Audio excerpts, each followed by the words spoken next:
terminale qui vont nous quitter dans quelques jours et à qui on souhaite d'emblée une bonne réussite avec l'aide de Dieu et au baccalauréat et pour la suite. On reparlera avec les terminales quand on se verra pour fêter la réussite au baccalauréat de quelques souvenirs que nous avons en mémoire. N'oubliez pas, lorsque vous avez un Yud avec vous, que vous vous rappelez que Hachem est avec vous, ça impacte votre attitude. Ça vous bonifie, ça vous permet de garder les pieds sur terre, de parler correctement avec les gens, de continuer à faire un certain nombre de mitzvot que vous avez l'habitude de faire, même si vous vous dispersez. D'accord ? De continuer à mettre cette filine, de garder un contact entre vous, de garder même un contact avec nous. Gardez-le bien ce Yud là, il est très important. Et n'oubliez pas qu'Hachem est en permanence avec nous. On ne peut pas faire de mauvais choix dans sa vie si on sait que Hachem est avec nous. Et je vais vous raconter une histoire, l'histoire d'un certain Yitzhak qui a fait sa scolarité dans une école juive religieuse. Et ce Yitzhak s'est lancé dans les affaires. Il est marié, 2 enfants, s'est lancé dans les affaires immobilières. Ça vous parle?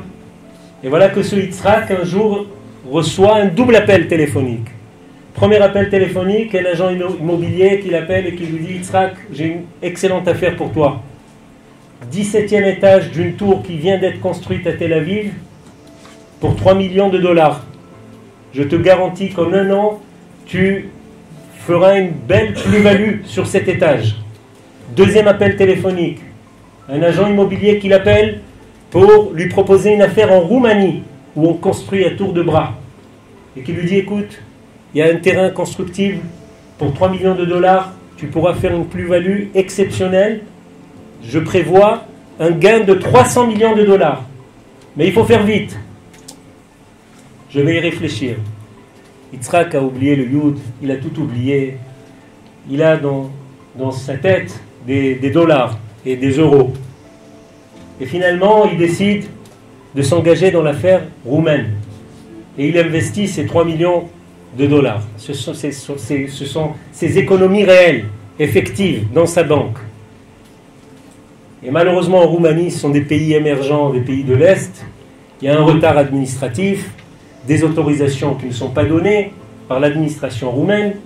Et l'affaire commence à traîner. Et lui, notre Yitzhak, continue avec le même train de vie, et les grosses voitures, et les grosses chaînes en or, et tout ce que vous pouvez imaginer. Et très vite, il est en difficulté, en grande difficulté. Et il reçoit à un moment donné, un jour, un commandement à payer, des impôts. Vous devez payer 150 000 dollars immédiatement. Comment va-t-il faire ? Il va se tourner vers des personnes peu fréquentables pour aller emprunter de l'argent. Comme on dit, au noir. Alors, on lui indique une adresse. Voilà, vous devez venir à telle adresse, dans tel bureau. On va vous prêter cet argent pour X temps, avec tant d'intérêt. Et figurez-vous qu'il se retrouve dans la tour de Tel Aviv, au 17e étage. L'étage qu'il aurait pu acheter. Il arrive le cœur lourd, il monte, il récupère l'argent, il regarde autour de lui, il se dit j'aurais pu faire une affaire plus probante, plus concluante, sans prendre de risque. Qu'ai-je fait ? Et puis il décide d'aller faire un tour dans la tour. Il monte au 20e étage. Le 20e étage, c'est une terrasse. Il ouvre la porte. C'est une terrasse qui n'est pas encore terminée. Il y a des travaux sur place. Le lieu est désert. Il est midi. Sans doute que ça correspond à l'heure de pause des employés qui exécutent les travaux sur place. Il s'engage dans la terrasse et la fameuse porte qui donne l'accès à la terrasse se referme lourdement derrière lui. Il est sur la terrasse et il essaye d'ouvrir cette porte et de frapper sur la porte. Personne ne l'entend. Et je vous rappelle que nous sommes à Tel Aviv, un mois de juin. Il doit faire entre 40 et 50 degrés sur la terrasse. Et il commence à paniquer. Il a oublié son téléphone, aucun moyen d'appeler à l'aide. Que fait-il ? Il se place sur une rampe de la terrasse. Il dit, il n'y a pas le choix. Je vais ouvrir mon sac, 150 000 $. Je vais lancer des billets. Et il y a bien des passants qui vont lever la tête et qui vont voir que j'appelle au secours. Et donc, il se met à lancer les billets, les uns après les autres. Les 150 000 $. Les passants sont très contents, mais personne ne lève la tête. Et là, il commence à faire un premier malaise. Il est en train de se déshydrater. Il a des hallucinations. Et il commence à réaliser ce qui lui arrive. Qu'ai-je fait? Qu'ai-je fait? Pourquoi est-ce que j'ai oublié d'où je viens? Quelle est mon éducation? Quelle est mon identité? Il se rappelle. Malheureusement, il ne faut pas attendre d'être en difficulté pour se rappeler de lui là-haut. Et il prie, il dit à Hachem, sauve-moi, j'ai une femme, j'ai 2 enfants, sors-moi de là. Et là, il a une autre idée. Il trouve un amas de pierres, vous savez, c'est un chantier.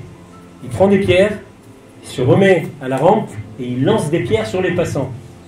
Et là, cette fois-ci, vous avez compris qu'au bout de quelques minutes, les passants lèvent la tête. Ils pensent même qu'il s'agit d'un fou, d'une agression. Et très vite, on appelle la police. Lui, entre-temps, a perdu connaissance. Mais la police, les secours arrivent. Ils arrivent pour intervenir contre lui. Ils ont même du mal à le croire quand il leur explique ce qui est arrivé vraiment. Et lorsqu'il revient à lui, il se dit, mais c'est exactement ce qui m'est arrivé. Pendant un certain temps, Hachem m'envoyait des billets pour que je lève les yeux vers le ciel. Et je ne regardais pas avec les billets. Et quand il m'a jeté des pierres, là, quand je suis, maintenant, je comprends en grande difficulté, donc là, je lève les yeux vers le ciel. Et il est donc ramené chez lui à la maison. Et nous, on aime les histoires qui se terminent bien. Le téléphone sonne. C'est l'agent immobilier qui lui explique que les permis en Roumanie viennent d'être délivrés et qu'il a sur son compte une coquette somme qui vient d'être virée. Ce que je voudrais vous dire, c'est qu'on n'a pas besoin d'attendre d'être en difficulté pour se rappeler de Hachem. Vaut mieux le garder avec nous.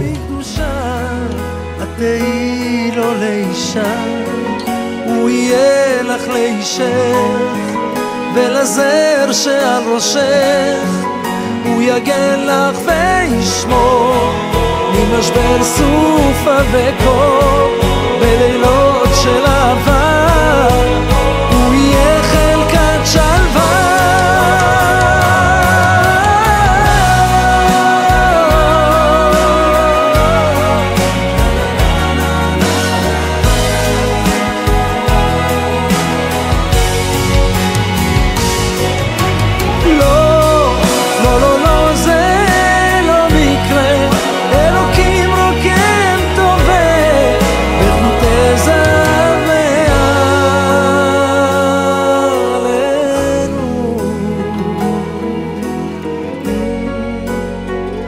Better she